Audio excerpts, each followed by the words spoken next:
next local question. Well, the medical device industry has been under siege recently, and we just recently completed regular visits from the Attorney General's office. But now we, and when I say we, it's our community's economic engine, we are nearly first in line to be taxed to pay for the national health care reform.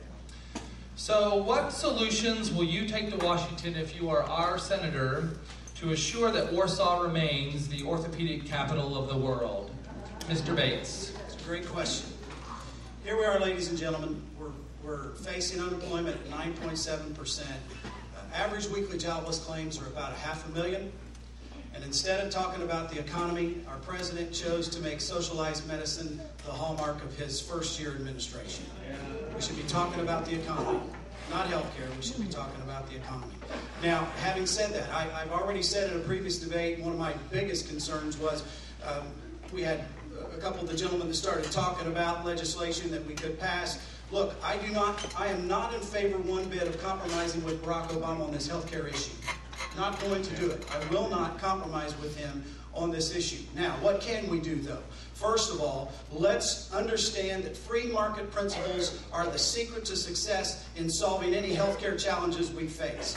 Let's allow state lines to be removed for the purposes of insurance companies coming together, getting a larger pool of people in the same policy. Health insurance premiums will go down. That's where we start. Socialized medicine is never the answer.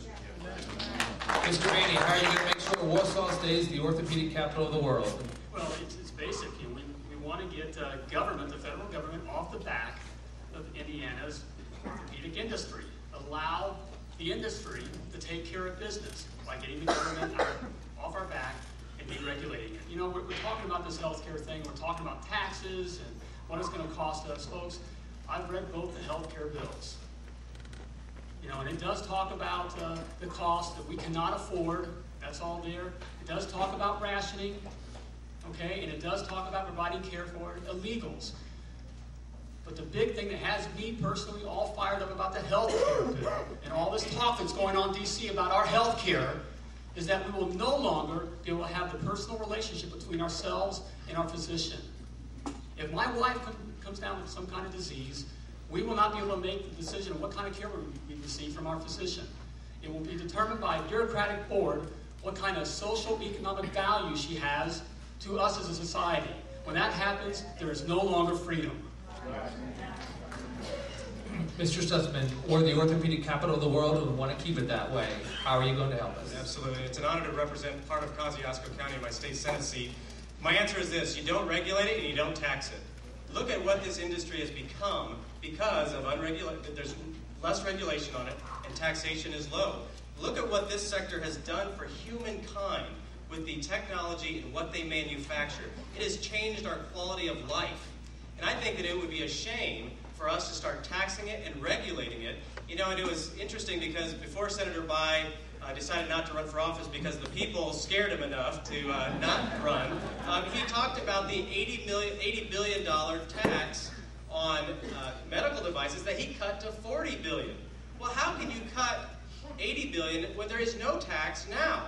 So I think it's a sham to say that let's cut the from $80 billion down to $40 billion when there's no taxes on medical devices now, and I would fight to keep it that way. Yeah.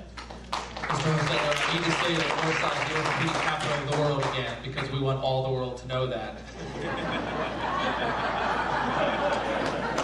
So how are you going to make sure Warsaw stays the orthopedic capital of the world? Well, I think the way that we make sure that Warsaw stays the orthopedic capital of the world, one more time, is to, as was mentioned, not tax it, not create a new tax on these devices.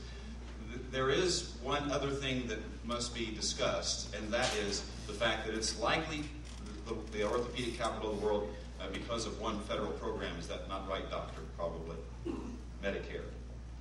And as a result of that, Washington, D.C. feels compelled and feels empowered to tax this program.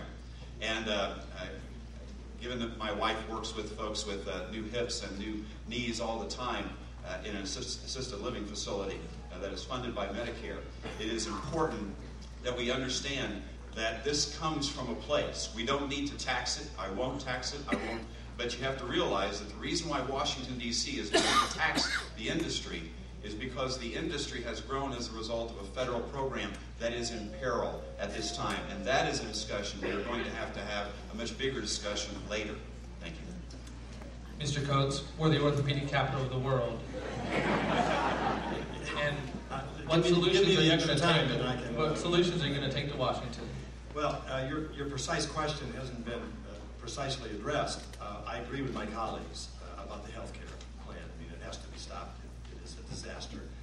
We have to go about this in a completely different way. But yes, I need to say this. Warsaw is the orthopedic capital of the world. Now we're all on record as that. The way you keep that is to reform the FDA. Now, I don't normally compare us with Canada, or particularly with Europe. I don't want to go to those systems, except on FDA, that's Food and Drug Regulation and Medicine Regulation and Orthopedics and Medical Device Regulation. They are light years ahead of us. What you have to go through here with this FDA is a nightmare. And if a machine tool worker over here making a knee or a hip is 1/10,000th of a millimeter off by one mistake, you add 2 to 3 years before a new product can be then reapproved.